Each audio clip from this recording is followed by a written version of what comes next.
welcome. This is Melissa Coakley here with you for Contractarianism. Contractarianism is a very old theory in philosophy, and it focuses on our social agreements and the obligations we have to one another. Historically, we can look at the philosophy of Thomas Hobbes, and Thomas Hobbes was a psychological egoist. This is the theory that focuses on the idea that human beings are naturally selfish. Right? We don't have any choice, we are inherently selfish. Everything we do is in some way aimed at our own regard. So Hobbes believed that, and that's a starting ground for this theory.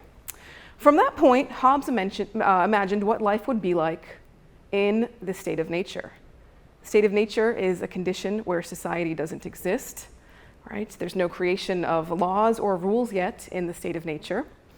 And Hobbes thinks it would be really chaotic, right? Every person for himself or herself. There's no rules, there's no laws, there's no government. It's essentially maddening, it's chaotic. In a famous quote, Hobbes describes the state of nature as solitary, poor, nasty, brutish, and short.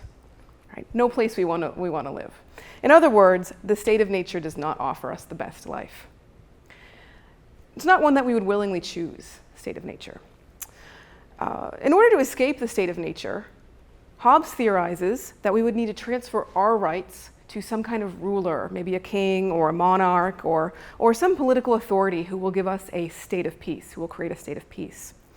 The ruler will use power to create laws, and with the laws we will have a sense of justice and injustice, right and wrong, property and theft.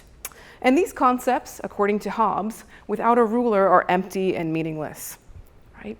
The takeaway from this work, from Hobbes with his state of nature, and the work with the social contract theory, is the idea that morality exists as an obligation to one another. Right? This is a social obligation that we have.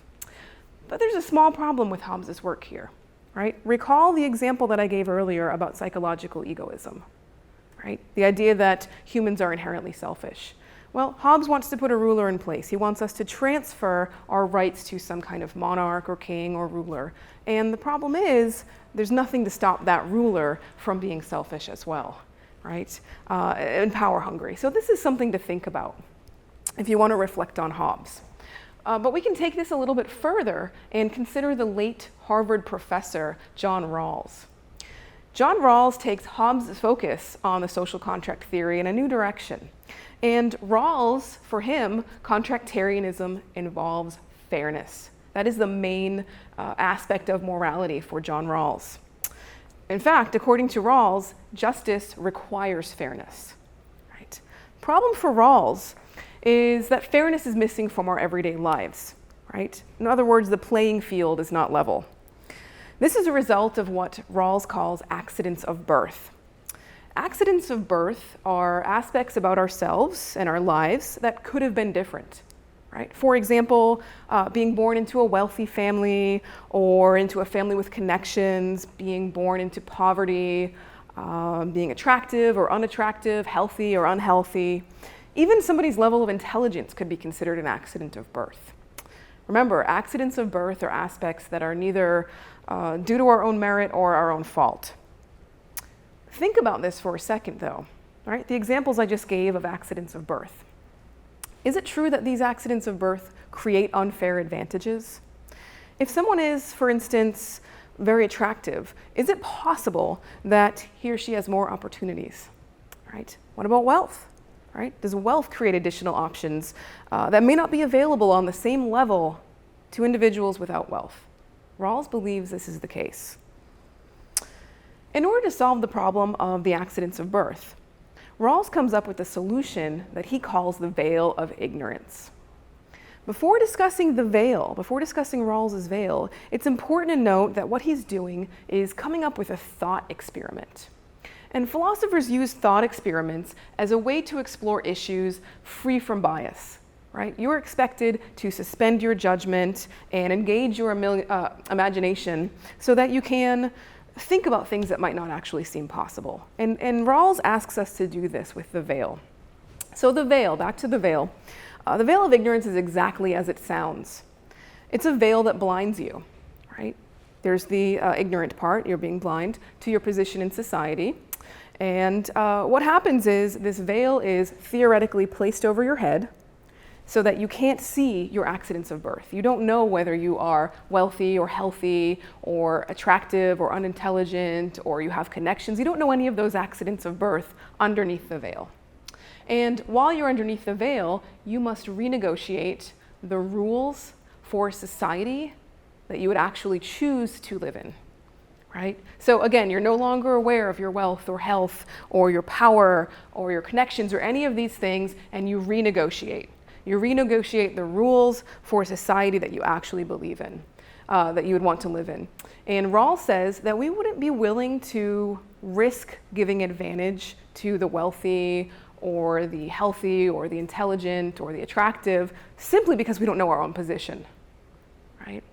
So we won't going to give advantage to the accidents if we don't know whether we have those accidents, right? Imagine a man who is under the veil of ignorance, right? He's not going to give advantage to somebody with a lot of wealth because he doesn't know his level of wealth, right? Now this is in line, all of this with the veil is in line with Rawls's contention that justice is fairness, right? If we're all under the veil, we're all unaware of our personal attributes, our personal accidents of birth, our advantages and disadvantages, right?